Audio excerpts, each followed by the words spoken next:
Balik sa GMA Regional TV Live mga kapuso sa pag-igo sa pandemya dinhi sa ato usa sa naapektuhan sab kining vaccination o immunization sa ato mga kabataan tungod kay dunay pipila ka mga ginikanan nga nabalaka nga mataptan sa COVID-19 kung magpabakuna sila sa ilang mga anak. Nganong importante man gyud kini mga kapuso kini atong pakisayran karong buntaga punto medical ta mga kapuso sa spotlight. Makauban nato karong buntaga pediatrician si Dr. Maria Yuli Molieno. Good morning, doktora.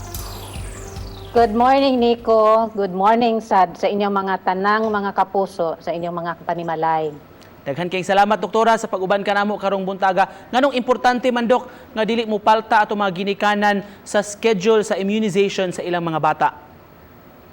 Well, let me tell you first, katong pagsugod atong COVID-19 pandemic, ang atong healthcare system ni concentrate yun sa tanan ilang efforts nga para mo prevent ang transmission aning COVID-19 virus ug also i-protect sad ang mga tao nga wala pa matakdan aning mga sakita.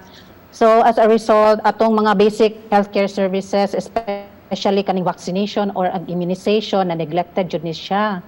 So even before katong pag-start atong vaccination, naka-note naman ta nga nisugod nagtaas ug balik atong mga measles ug atong mga polio cases. Tungod ni kay reduce magud atong vaccination rate aning mga sakita. So as you can see, kinahanglan padayunon jud nato ang atong pag-immunize ug vaccinate kay ma-prevent man ni natong mga sakita ug kaning ilang mga komplikasyon, pwede sad gani ni sila mahug ug kamatayon. At the same time also makasave sad ta kay mas mahal man jud nga ma-hospital ta. Dok, usay danger kung malangan jutay ang kining schedule nga immunization sa bata kay doon bang maginikanan siguro maghunod nga di lang sa takarong panahon na kay murag kuyaw-kuyaw pa delikado pa sa COVID. However, unsa kadugay or na-interrupt ang schedule sa atong vaccination, dili ra mo matter.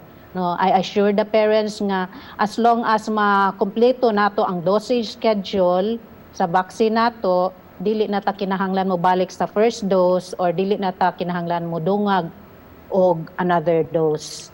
Doc, you were saying kaganiha, Doc, nga even before the pandemic started, Doc, doon na surge sa measles or polio mga cases, Doc? As a general practitioner, I'd also just like to help out sa atong local health unit or atong sa DOH nga mag-disseminate aning information nga mag-organize sila og supplemental immunization program para ma-vaccinate ang mga bata between 9 months to 5 years of age nga wala pa gyud na vaccinate aning measles. Katong panahon sa pandemya, Doc, dunay uban nga mga health officials, Doc, nga nag house to house nihimo og mga drive-through nga immunizations, Doc, aron lang gyud nga ma-convince ni atong parents, Doc, sa pagpabakuna.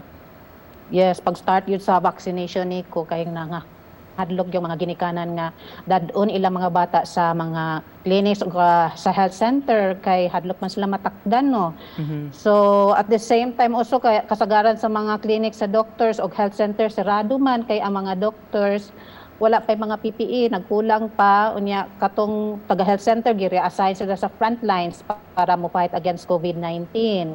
Aside from that, katong nasa quarantine o lockdown plus walay public transport.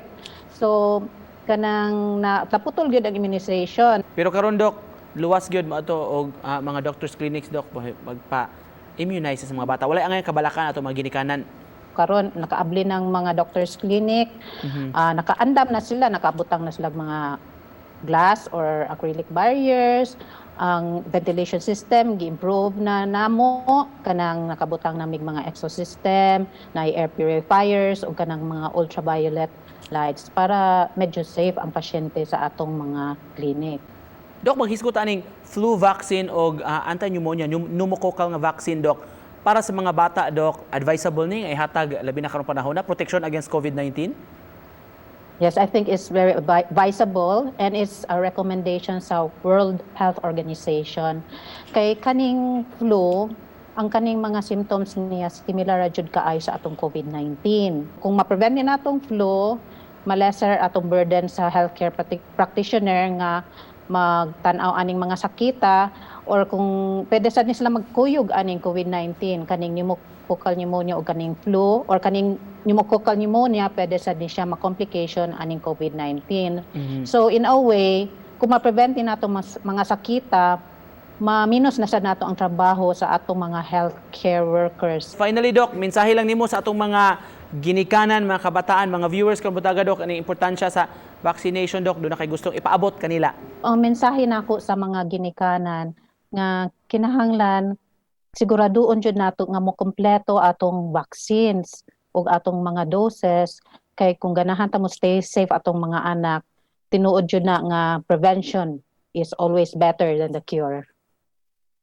Alright, with that, magpasalamat migdako sa kagayunan pag-uban nimo kanamo karong buntaga sa mga impormasyon si Dr. Maria Yuli Molieno. Thank you so much, Doc. Salamat sa Nico.